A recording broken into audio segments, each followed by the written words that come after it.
Fire signs, tignan natin ano po yung mensahe para sa iyo ngayong araw. Keep in mind po na ito ay general reading lamang, so hindi po lahat ay makaka-relate.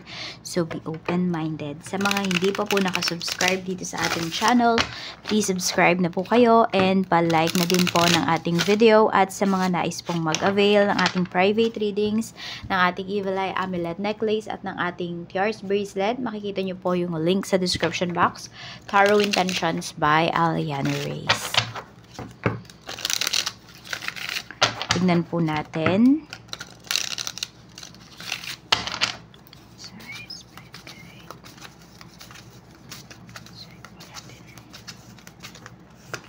We have self-indulgence. Ayan. Focusing on yourself. So, some of you are focusing on yourself. Ayan. Fire signs. Aries, Leo, Sagittarius. So, pwedeng may mga inaalis kayo, no? Sa life ninyo. May mga tinitigil kayo dito na alam ninyong nakakasama sa inyo. For some of you naman po, may mga bagay kayo na tinitigil na pwede po na nakakaapekto, no? Yung para bang may bagay dito, pwedeng sabihin natin yung iba sa inyo sa trabaho. Diba? Anong oras kayo pumapasok, anong oras na kayo nakakauwi. So, alam mo yun, nawawalan kayo ng oras sa ibang bagay. So, if you have choice naman, ayan po yung iba sa inyo, ayan, mamimili na talaga kayo dito. So, meron dito, pwedeng magre-resign na po kayo sa trabaho. Lalo na yan, yung trabaho ninyo, isa po yan sa pinakamalaking nagbibigay ng stress sa life ninyo. Tignan natin, ano pa yung mensahe. Spirit guide, mensahe pa po natin kay fire signs. More on, inaalagaan nyo po yung inyong sarili. Meron dito, nagbabalik alindog. Ganyan. So, pwedeng mga nakakaraan, napabayaan nyo yung sarili ninyo. Diba, na-focus kayo sa ibang bagay, nakalimutan nyo yung inyong sarili. Ngayon, ayan po. Pwedeng may nagda-diet, ano ba, nagpaganda, nagpagwapo, bumili ng bagong damit. Name it. So, tignan natin ano po ang mensahe pa para sa'yo. Para ngayong araw na ito. Meron tayo ditong 4 of Pentacles. And also, ayan din po. Hindi lang yung physical na, ano ninyo ha, na aspect ninyo. Okay? Hindi lang yung physical, yung inaalagaan po ninyo. Even your finances. Okay? So, ayan po. Pwedeng ngayon ay nakaka-recover na kayo. So, some of you pala, kaya kayo stress siguro ng mga nakakaraan kasi po, pwedeng namamroblema kayo pagdating sa pera. So, ngayon, fire signs, pwedeng naayos nyo na po yan. We have the Magician. Okay, so ayan, sinusuri mo na talaga ngayon kung saan ba pumupunta yung pera mo. Before kasi, pwedeng pag may nanghingi sa'yo, go, sige, bigay kasi, diba, you have money. Okay, or sabihin natin, hindi lang you have money because ready ka talagang tumulong. Pero kasi ngayon, ayan, pwedeng na-feel ng iba sa inyo na pag kayo pala yung may kailangan, wala palang tutulong sa inyo. Kaya ayan, hindi naman sa nagdadamot, pero mas sinisinop mo lang yung pera mo sa ngayon. Ayan po, kaya ito maganda yung kaperahan ninyo ngayon. Mas relax din po kayo at the same time. We have Page of Pentacles. So, yung iba din sa inyo, pwedeng may mga pinag-aaral pa kayo dito. So, yun muna yung inuuna ninyo. Yun po yung, yung pinaprioritize ninyo as of this time. So, kung meron mga ibang pagkakagasusan, yung iba po sa inyo, umiiwas muna talaga kayo doon. We have 6 of Pentacles. Pero alam mo, marami sa inyo, fire signs, mas binibless po talaga kayo pag kayo ay nagbibigay. Pero ito yung pagbibigay na hindi kinaghahangad ng kapalit ha. Okay, hindi talaga yun yung inaabangan ninyo na magbibigay ako kasi may kapalit yan. Hindi, bukal po ito sa loob ninyo. Tingnan natin, ano pa yung mensahe para sa'yo ngayong araw na ito. We have 10 of Wands. Ayan, efforts ka. Nag-e-effort ka para sa sarili mo. Nag-e-effort ka talaga para sa mga good things na paparating sa life mo. We have 5 of Swords. Meron lang dito, meron po dito, nagta-take advantage sa'yo. Mag-ingat kayo ha, kasi baka may manloko sa inyo dito. Kasi we have 5 of Swords. Pwedeng, ayan tignan mo, binabackstab ka. Pag nakatalikod ka, ikaw na yung usapan nila. Kaya mag-iingat ka dito sa mga nakakausap mo, sa mga pinagsasabihan mo ng mga plans mo. Meron tayo ditong the World. So, ngayon, pinapaikot nyo na yung buhay ninyo sa inyong sarili, no? Yung time ninyo, yung pera ninyo, hindi naman lahat sa inyo, no? Pero yun kasi, parang sinasabi mo dito, sarili mo naman, 'di ba? Ikaw naman. Hindi yan sa pagiging makasarili.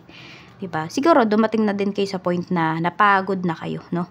Sa kakabigay, sa kakatulong sa ibang tao. So sarili niyo naman yung tulungan po niyo this time. So meron din po dito, pwedeng kayo po ay nagtatrabaho sa ibang bansa. Malayo kayo sa inyong family, sarili niyo lang talaga yung kakampi niyo. Kaya ayan po, pinapalakas niyo rin talaga yung inyong yung inyong aura, pinapalakas niyo po yung inyong yung iba sa inyo, yung skills ninyo at yung loob po ninyo at the same time. Kaya kung may mga problema man dito, 'di ba, may mga family members ka na nagsasabi sa iyo ng mga problema, mukhang iniiwasan mo muna sila. Kasi also gusto mo din is peace of mind. Paano ka makapag-focus kung puro problema yung sinasabi sa iyo? Kaya po ayan, pwedeng may mga pinuputol din po talaga kayo dito na mga connections or na mga usapan. Pwede yung iba sa inyo, nag-remind na talaga kayo sa family ninyo na please, kapag may mga problema naman na kaya nyo nang solusyonan, kayo na lang yung gumawa ng action. Kayo na lang yung, solusyonan nyo na lang yung problema. Yan po. So, we have King of Pentacles. So, diba, masinop na talaga kayo pagdating sa pera ninyo. Actually, pwedeng meron ding tao dito. I don't know kung may asawa ba kayo or sino man tong tao na to. Pwedeng siya yung nasa malayong lugar. Siya po yung tumutulong sa inyo. Okay? So, pwedeng ito ay sponsor po ninyo. Yan. Or pwedeng karelasyon nyo to. Pwedeng asawa. We have Six of Cups. Yung iba sa inyo. Asawa nyo nga to. Ayan po. So, yun, magtulungan lang po kayo dito at giginhawa talaga yung life ninyo. So, kung may napapansin ka na sobrang magastos sa ganitong bagay, i-address mo yun. Pag-usapan po ninyo. Meron din dito, ayan, we have Justice. May inaayos na mga papeles. So, ito ba ay asawa po ninyo? Siya ba yung nasa ibang bansa? Or kayo ba yung nasa ibang bansa? Kayo yung nag-aayos ng mga papers ng asawa mo? Or ng family po ninyo? So, ayan, meron dito. Miss na miss nyo na yung inyong family. Gustong-gusto nyo na po silang makasama. We have the Emperor. So, gagawin mo talaga lahat para mangyari ito. So, ito ay sa mga goals ninyo. Yan, ang makapag-for good dyan sa bansa. Kung nasaan ka man or kung saan ka man nagtatrabaho. Kung pwede ha. Okay, wag nyo ipilit syempre kung hindi naman. Kung hindi pala pwede, hindi sila tumatanggap ng mga dayuhan na dyan manirahan, yung mag for good. You know? Pero ayan po, kung pwede naman, yung iba sa inyo, ito yung pinupurso ninyo. Ito, medyo matagal-tagal na rin kayong hindi nagkikita. Even yung iba sa inyo, yung mga anak po ninyo, malalaki na. May communication naman, pero syempre iba pa rin talaga, di ba, pagkasama mo silang lumaki or nasusubaybayan mo ba yung paglaki nila ng personal. So, tingnan natin ano pa yung mensahe. We have the Tower. Ayan po. So, mayroon dito, di ba, may nai-stress. Kaya iwas po kayo sa stress. Baka may ma-hospital dito. Pwedeng hindi kayo yan. Pwedeng isa sa mga family members nyo or kakilala po ninyo. Okay? Lumalabas kasi siya sa energy nyo. Okay? So, pwedeng malapit po ito sa inyo. Kung hindi man kayo yan. We have 8 of Wands. Mukhang may itatawag sa inyo dito. Pwedeng emergency. Pwedeng may itatawag sa inyo dito about sa bahay or about sa mga bayarin. Ayan po. Kung mayroon pa kayong mga hindi nasa-settle down dito. Hindi pa kayo nasa-settle na mga bills. Ayan po. We have the Sun. Okay, sa school ito. May pinapakita dito. Sabi ko nga, di ba, pwedeng may nag-aaral pa kayong mga anak dito or pwedeng apo yan. So, pwedeng mapatawag po. Mayroon yatang problema. Yan. Baka may mag-guidance dito. Or yung iba sa inyo, kinakabahan kayo kasi akala nyo may ginawang hindi maganda. Yun pala, pwedeng may award pala. Yung tipong ganon. So, we have also 8 of Swords. So, your presence is very important po talaga, di ba? Napaka-importante yung nagsho-show up ka. Yung iba po sa inyo, kahit ito ay meeting lang ng mga anak ninyo sa school, di ba, yung mga parents-teacher meeting, attend po kayo. Lalo na kung nandito naman po kayo sa Pinas. Umattend po kayo kasi napakahalaga po yun para sa kanila. Di ba, yung makita kayo, kasi tingnan nyo, kung wari, yung anak nyo lang yung parents niya lang, o kayo lang yung hindi umattend. So, alam mo yun, ano siya, may kakaiba siyang feeling kapag ganun. Diba? Parang feeling niya, ano yun, hindi siya importante. Kaya attend po kayo. Okay, every time you show up, nakakapagpagaan po yan, nakakapagpa-boost po yan ng self-confidence ng inyong mga anak. Tignan natin, ano pa yung mensahe? We have Ace of Cups. Pwedeng may magre-reveal sa'yo dito ng feelings niya, or for some of you, meron ba kayo napapaginipan dito na tao? Paulit-ulit nyo siyang napapaginipan. Parang sabi natin, ano ba, hindi lilipas yung isang buwan, yung isang taon na hindi mo napapaginipan yung taong to.